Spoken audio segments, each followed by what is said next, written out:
NS8 news కు స్వాగతం. ఆంధ్రప్రదేశ్ అభివృద్ధికి తోడ్పాటును అందించాలని కేంద్ర రక్షణ మంత్రి రాజ్నాథ్ సింగ్ ని కోరిన ఏపీ సీఎం నారా చంద్రబాబు నాయుడు రాష్ట్రానికి సంబంధించిన కొన్ని డిమాండ్స్ ఉంటే పెట్టాను.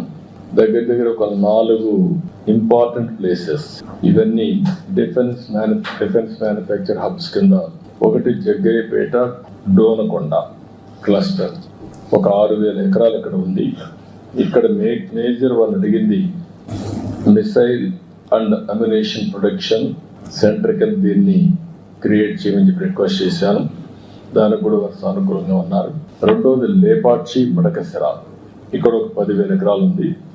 Military and civil air crafts కానీ ఎలక్ట్రానిక్స్ మ్యానుఫ్యాక్చరింగ్, అదే మరి ఇంకొక పక్కన ఏరోస్పేస్ ఎకో సిస్టమ్ క్రియేట్ చేయాలని చెప్పి కోరాను.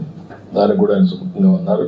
అదే మరి విశాఖపట్నం అనకాపల్లి క్లస్టర్, ఈ ఏరియాలో మనం చూస్తే naval equipment production, weapon testing, అదే మరి లీవరేజింగ్ స్ట్రాంగ్ మ్యారిటైమ్ ప్రజెన్స్ ఉంది కాబట్టి ఈస్టర్న్ నేవల్ కమాండ్ కూడా ఉంది. ఇవన్నీ ఆధారంగా తీసుకొని అక్కడ బేస్ చేసుకొని ఇవన్నీ ప్రొడక్షన్ కోసం ముందుకు రమ్మని కోరాం.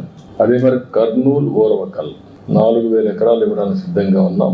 ఇక్కడ military drones, robotics, advance defence components ని మ్యానుఫ్యాక్చర్ చేయాలని చెప్పి కోరాను.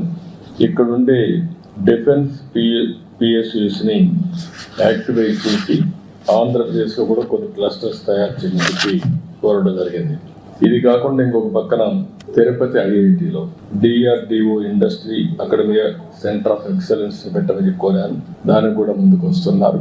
ఇంకొక పక్కన common storage policy for ammunition, అదే మరిగా లైసెన్స్ అథారిటీస్ కావాల్సిన స్టోరేజ్ కానీ టెస్టింగ్ కానీ ఇవన్నీ కామన్ ఇన్ఫ్రాస్ట్రక్చర్ క్రియేట్ చేయమన్నాం.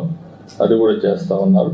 ఇంకొక పక్కన పెద్ద ఎత్తున ఏరోస్పేస్ మ్యానుఫ్యాక్చరింగ్ అండ్ ఎంఆర్ఓ కూడా క్రియేట్ చేయమని చెప్పి రిక్వెస్ట్ చేశాం. ఇక్కడ మెయిన్ గా ఆంధ్రప్రదేశ్ లో రాయలసీమ ప్రాంతంలో Lepakshi to Orvakal hi-tech industries వచ్చేందుకు అవకాశం ఉంది. ఒక పక్క aerospace, civil and also military aircrafts, అదే సమయంలో అదర్ ఎకో సిస్టమ్ డ్రోన్స్ కానీ ఇవన్నీ తయారు చేయడానికి అవకాశం ఉంటుంది. ఇంకొక పక్కన ఈరోజు యాపిల్ మీటింగ్ కూడా పెట్టుకున్నాం. అందరూ కూడా వచ్చారు, మ్యానుఫ్యాక్చరర్స్ అందరూ వచ్చారు. They are very positive. Especially Bengaluru to Hyderabad corridor లో లేపాక్షి టు ఓర్వకల్ ఈ మధ్యలో ఎలక్ట్రానిక్స్ సిటీనే కట్టడానికి వారు సిద్ధంగా ఉన్నారు. వాళ్ళందరితో మాట్లాడాం. వాళ్ళు తొందరలో నాకు 3 నెలల్లో పని ప్రారంభిస్తామని హామీ ఇచ్చారు. ల్యాండ్ అవన్నీ ఫైనల్ చేసి వీఆర్ మూవింగ్ ఫార్వర్డ్. అంటే ఆ రాయలసీమ ఏరియాలో మీరు ఒకసారి చూస్తే లేపాక్షి నుంచి ఓర్వకల్ వరకు ఒకటి ఏరోస్పేస్, డిఫెన్స్, సివిల్ రెండు కూడా ఎయిర్ క్రాఫ్ట్స్ ఇవన్నీ తయారు చేయడానికి, ఎంఆర్ఓ తయారు చేయడానికి ఒక పక్క బెంగళూరు ఎయిర్పోర్ట్ ఉంది, పక్కనే పుట్టపర్తి ఎయిర్పోర్ట్ ఉంది, ఓర్వకల్ ఎయిర్పోర్ట్ ఉంది, అటు సైడ్ పోతే హైదరాబాద్ ఎయిర్పోర్ట్ ఉంది, మధ్యలో కూడా ఇంకొక ఎయిర్పోర్ట్ వచ్చే అవకాశం ఉంటుంది. డిఫెన్స్ కానీ ఈ 2 చాలా వస్తాయి. మూడోది అక్కడికి వచ్చే కొద్దికి ఎక్కువగా ఎలక్ట్రానిక్స్ కోసం మ్యానుఫ్యాక్చరింగ్ హబ్ గా తయారు చేస్తాం. డ్రోన్స్ అన్ని కూడా మిలిటరీకే కాకుండా కమర్షియల్ గా మనం వాడుకోవడానికి ఏమేమి కావాలనో యూస్ కేసెస్ అని తయారు చేసి ఇప్పటికే డ్రోన్ సిటీ పెట్టాం. First of it's kind in India. Use cases అన్ని తయారు చేస్తున్నారు. మ్యానుఫ్యాక్చరింగ్, పైలట్స్ ట్రైనింగ్, ఒక ఎకో సిస్టమ్ క్రియేట్ చేసి కంట్రీకి మొత్తం ఒక హబ్ గా తయారు చేస్తున్నాం.